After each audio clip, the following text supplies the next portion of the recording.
ఇక రేపటికెళ్ళి సెటిల్మెంట్ సంస్థలో మా అక్క జంగాలకు ఏదైనా పని చెప్పాలి, వాళ్ళ కోర్సులు ఇప్పియాలి, ఇక్కడ ఉండే యువకులకు పని కల్పించాలనే ఉద్దేశంతో ఈ సెంటరే కాదు, మీరు కలెక్టర్ ఆఫీస్ దగ్గర పోయి చూడండి, మీలాగా అది ఇంతకంటే పెద్ద బిల్డింగ్ 20 కోట్లతోని నా ఆర్ఎన్బి డిపార్ట్మెంట్ తోని ఇలా 20 కోట్లు పెట్టి 4 అంతస్తుల బిల్డింగ్ కట్టించి గ్రౌండ్ ఫ్లోర్ లో ఆల్రెడీ 100 మంది మహిళలు ట్రైనింగ్ స్టార్ట్ చేశారు.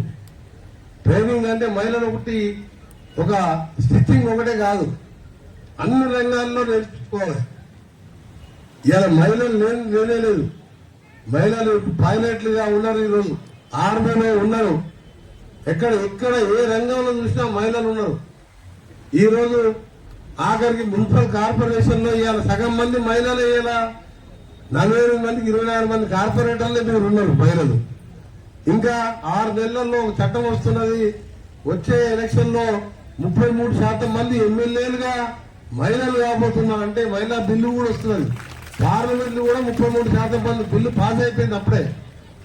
అది ఎప్పుడు ఎలక్షన్స్ వచ్చినా మహిళా ఎమ్మెల్యే అవుతారు 33% మంది.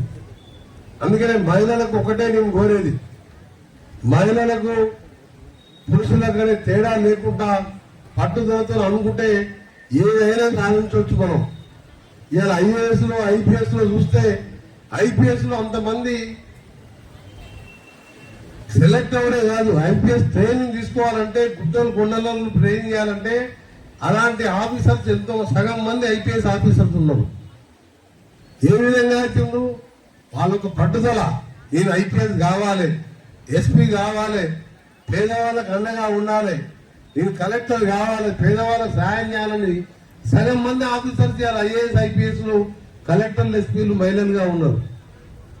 అందుకనే ఈ రోజు కూడా ప్రభుత్వం ఒకటే ఆలోచిస్తున్నది, ఒకరి సంపాదన మీద ఆ కుటుంబం సంతోషంగా ఉండలేదు.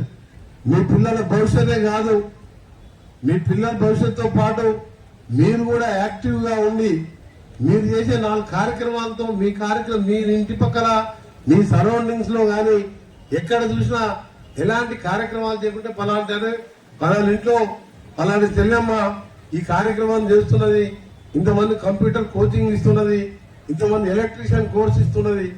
ఏ పని అనేది ఇంపార్టెంట్ కాదు, డిగ్నిటీ ఆఫ్ లేబర్. మనం చేసే పనిలో నిజాయితీగా పనిచేసుకుని ఈ రోజు మనం చేసే కార్యక్రమాలు చాలా ఉన్నాయి, చాలా అవకాశాలు ఉన్నాయి. ఇప్పుడే మా చైర్మన్ గిరిధర్ గారు ఎండి గారు చెప్తున్నారు, ఇప్పుడంటే దుబాయ్కి పోయే పరిస్థితి లేదు, షెఫీ గారు దుబాయ్కి పోయే వాపసు వచ్చిండు. ఇప్పుడు పోదామంటే యుద్ధం నడుస్తుంది కాబట్టి అక్కడ ఎయిర్పోర్టే బంద్ అయింది. కానీ దుబాయ్ లో ముస్లిం మహిళలు ఇక్కడ సెట్విన్ లో చేర్చుకున్న వాళ్ళు చార్మినార్ దగ్గర ఒక సెట్విన్ చైర్మన్ ఉన్నది.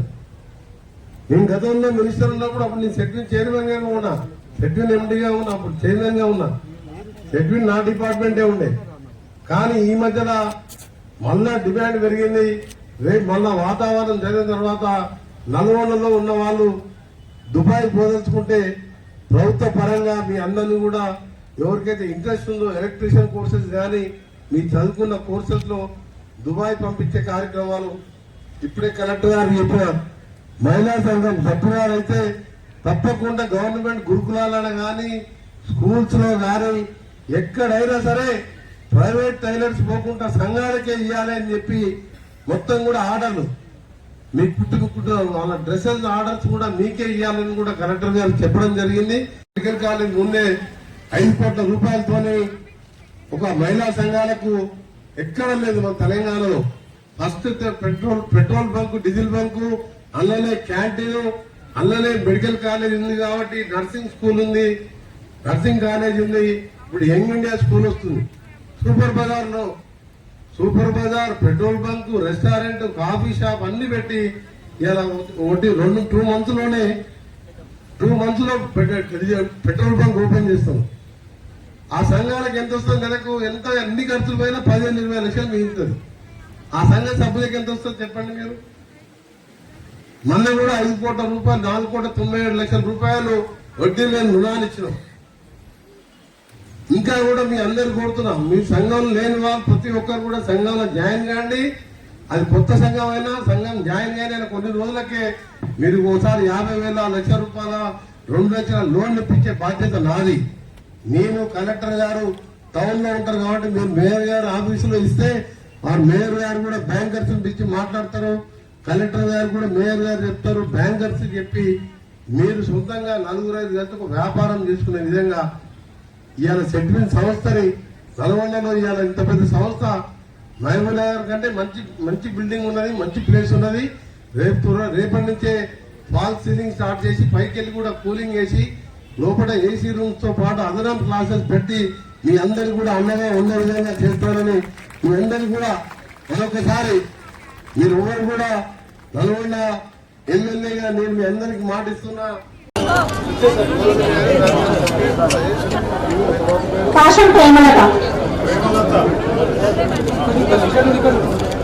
ఫోన్ చేసి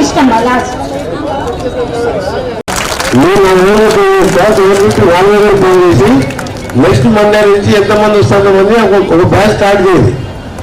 ఎప్పుడు కూడా ఒక మిషన్ ఖాళీ ఉంటారు. వీళ్ళు పురుషులతో సమానంగా ఎదగాలి, భర్తతో సమానంగా సంపాదన చేసుకొని ఆ దాంతో పిల్లల భవిష్యత్తు కూడా తీర్చి